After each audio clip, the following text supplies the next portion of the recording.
Préparez les chemins du Seigneur, rendez droits ses sentiers. Comme nous l'avons entendu, c'est le deuxième dimanche de ce temps de préparation à Noël.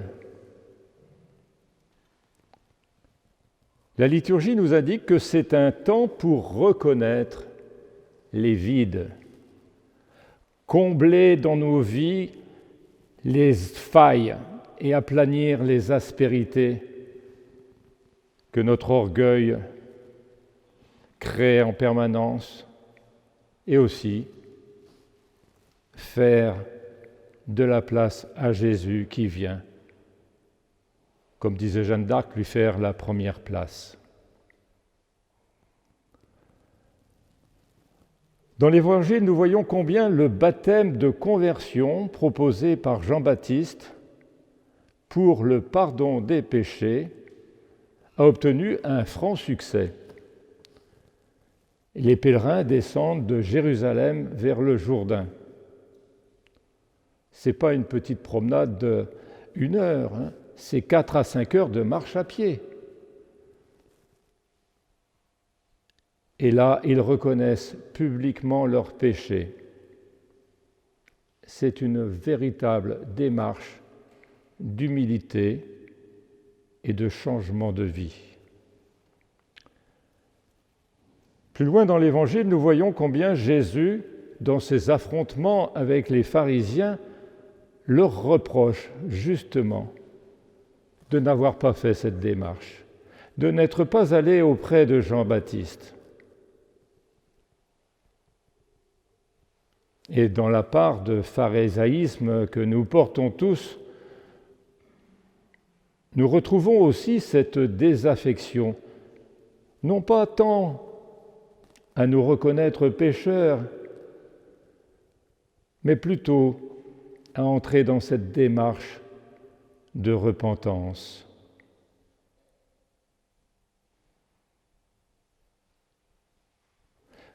Dieu est tellement bon.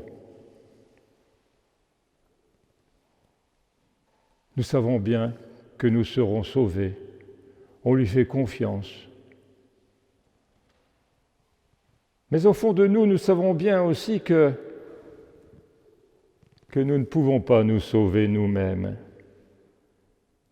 Parfois, il peut y avoir aussi un péché qui nous taraude. C'est pour ça que je vous propose de prendre avec David, dans le psaume 50, pour avancer dans cette démarche. Mais tu veux au fond de moi la vérité, dans le secret. Tu m'apprends la sagesse. C'est cette recherche de la vérité sur nous-mêmes que nous faisons en fait à de multiples occasions au cours des Eucharisties et qui, par la force de l'habitude, risque de rester lettre morte. Le Kyrie, l'agneau de Dieu, je confesse à Dieu, et aussi le Notre Père, sont des prières puissantes pour demander au Seigneur de venir visiter notre faiblesse, nos manques, et nous aider à revenir de toutes nos forces à lui. Au Kyrie, Seigneur, prends pitié, nous le disons 9 fois. Agneau de Dieu, prends pitié de nous. J'ai péché par pensée, par parole, par action, par omission. Oui, j'ai vraiment péché. Certes, nous ne sommes pas comme David, ni assassin, ni adultère, mais nous pouvons, comme lui, dire « Ma faute est toujours devant moi. Contre toi et toi seul j'ai péché, ce qui est mal. À tes yeux, je l'ai fait. » C'est ainsi que nous sommes en présence de notre péché, mais aussi, pendant l'Eucharistie, en présence de Dieu. Et c'est là où nous voyons bien combien nous ne pouvons pas nous cacher la réalité. Et nous ne comprenons pas tout. Bien sûr que Dieu est incompréhensible, c'est le mystère de Dieu. Mais si nous écoutons bien les paroles qui sont dites pendant la consécration, c'est là, bien sûr, toute notre espérance en la miséricorde, en la bonté de Dieu. Mais nous avons, comme nous verrons avec le Notre Père, notre part de responsabilité. Qu'est-ce que dit le prêtre ? Prenez et buvez-en tous, car ceci est la coupe de mon sang, le sang de l'alliance nouvelle et éternelle, qui sera versé pour vous, pour la multitude, en rémission des péchés.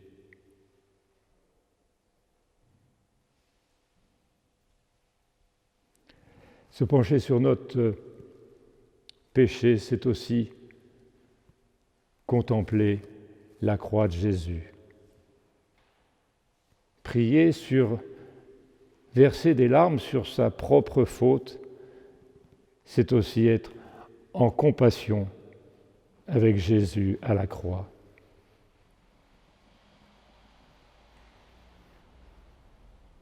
Le Notre Père, pardonne-nous nos offenses comme nous pardonnons. Nous connaissons trop bien cette clause qui peut parfois nous paralyser. Elles peuvent même, moi je connais des personnes qui ne peuvent plus, en toute honnêteté, réciter le Notre Père. À travers tous ces moments que nous vivons dans l'Eucharistie, nous pouvons approfondir pour toute la semaine notre démarche de prière pour accepter notre péché.